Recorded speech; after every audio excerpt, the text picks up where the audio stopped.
What's going on, guys? Welcome to Everything Always. My name's Michael Roman, aka Allfire's. Huge breaking news this morning as Marvel Studios has officially changed the name of the fourth installment for the Captain America films. It was Captain America New World Order. It is now Captain America Brave New World. We know this because Anthony Mackie shared a picture of himself on social media alongside Harrison Ford, and then Marvel Studios shared the same photo as well with the same caption confirming the name change. Now, I know a lot of you are asking, why did they change the name in the first place? We actually know why. This is something that the Hollywood trades had been calling for quite some time. We knew it was coming. We just didn't know what the new title would be. We're breaking it all down, Marvel officially changing the title, why they changed it, and what the new title may mean. We also have the official release date now as well, but first I want to tell you about my friends over at comicbookdirect.com. They are a brand new website that's really putting the ease of buying comic books all in one place. You can go there and get the one-offs you need. They work with all the major distributors, including Marvel, but the major feature, and especially for me,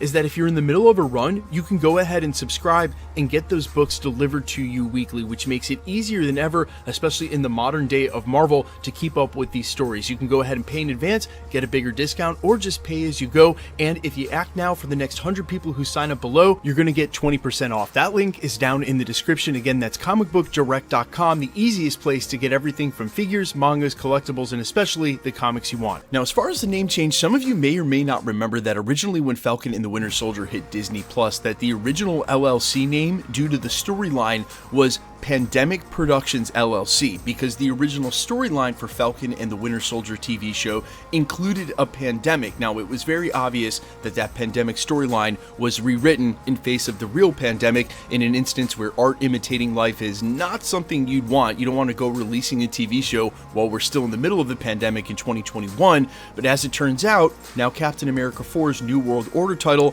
was also hitting just a little too close to home, given what's going on in other parts of the world with Russia and China. It had been rumored that Marvel Studios saw the name as New World Order, maybe again art imitating life and just a little too closely, where these are supposed to be comics and fantasy stories that do deal with real life issues. Marvel Studios does not want the escapism that comes with the movies, again, to draw us right back into the real world, hence the change of name from New World Order to Brave New World, essentially imparting the same imagery that a lot of the stuff that's going on Earth, at least 616 in our realm of the multiverse, has changed quite a bit, because we know some of the major plot points include a whole mercenary team of the Serpent Society.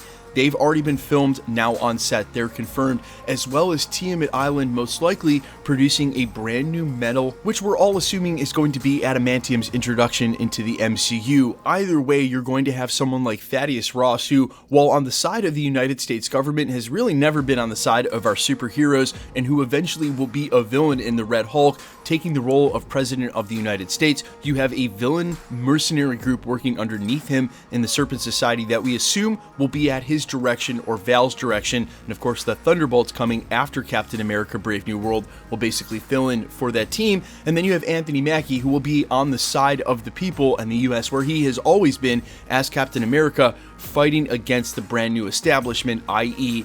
a Brave New World. Now, he had also recently heard from some of the set designers and production designers on Captain America that they were taking a new approach to how they were filming things, that Marvel Studios in general was. This was an overarching rumor, not only about their action, but how they were looking to film some of these films and really expand what we think of as quote-unquote the aesthetic on a Marvel film, and that they were taking Captain America, it was then New World Order, now Brave New World, in that direction. And for the production designer who spoke to Collider literally last week, not only did he indicate a name change was coming, which here it is, but he also indicated that they were taking a fresh approach to how they were doing this film, and it was what he called very exciting, as opposed to a lot of the other Marvel movies we've seen. Now, I don't expect a grand departure from how they've been doing things. I mean, this will still be a Marvel movie. You can still expect a lot of the stuff that we want to see when we go to the theater, but they're trying to draw from some of the Marvel favorites, like Captain America Winter Soldier, the second installment of the film, a film that we know is said to heavily influence the upcoming Secret Invasion.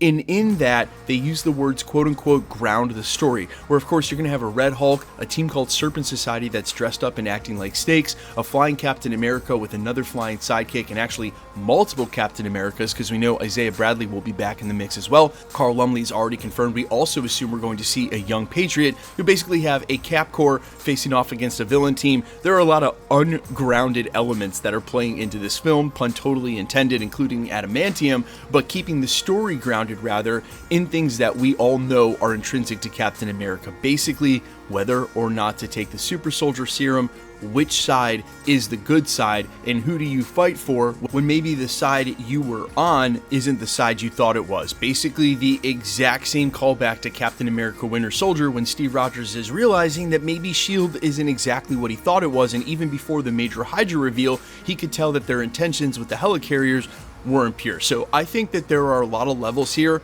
that are very familiar. Hopefully they find enough new to bring to the table. But what I will say, as far as the Brave New World title pertaining to this film, it looks as though they're using Captain America 4, especially here in Phase 5, to sort of tie in a lot of the elements that have been left sort of unattended in the MCU, like Tiamat Island, like what's happening with Thunderbolt Ross and the government. So I think Secret Invasion will be the perfect lead-in, but I also think we can expect Captain America Brave New World to introduce these elements and really set up the groundwork, again pun totally intended, for what we're seeing out of the ground level MCU and over the next couple of years. Obviously with a direct tie into Thunderbolts, then beyond that into Secret Wars and what the US, what the 616, what our Earth will look like as we approach Battleworld or whatever Marvel Studios ends up doing. I think there's a lot to be excited for. Personally, I love Anthony Mackie as Sam Wilson Cap. I just had a discussion with someone the other day. I'm so glad that they gave him a movie for him to be a lead actor in. Not that the show wasn't great, but the show that he had so obviously suffered from rewrites and trying to get it out right after the pandemic that, you know, I think they made the best of that show. I've rewatched it a couple of times. It's not as bad as I remember it being, but man, in the moment, there were some glaring, what I would call plot holes, because of obvious rewrites. I mean, the Flag Smashers are basically completely idealists the entire time, but yet we're supposed to buy into them and feel sympathetic for them, but the writing just isn't there. Guys, let me know all your thoughts down below, how hyped you are for Captain America 4, Sam Wilson, the new Cap Corps, and what you expect from Harrison Ford, Red Hulk, and this Brave New World title change. I am all ears as always. Quickly, let's get into the giveaway stuff before I let you go. Okay, we're still giving away PlayStation 5s here at the channel, and instead of releasing them now with subscriber milestones, because who knows what's going on with YouTube's algorithm this year, we're just going to release them with Marvel releases. So we already did Guardians of the Galaxy. The next one up is Secret Invasion. It is literally right around the corner in just a couple of weeks. If you want to be entered to win for any of the giveaways here at the channel, all the same rules will always apply. Hit the subscribe button because you need to be a subscriber, then leave a comment down below. And because it's truly random, the more videos you comment on, the better chance you have of winning.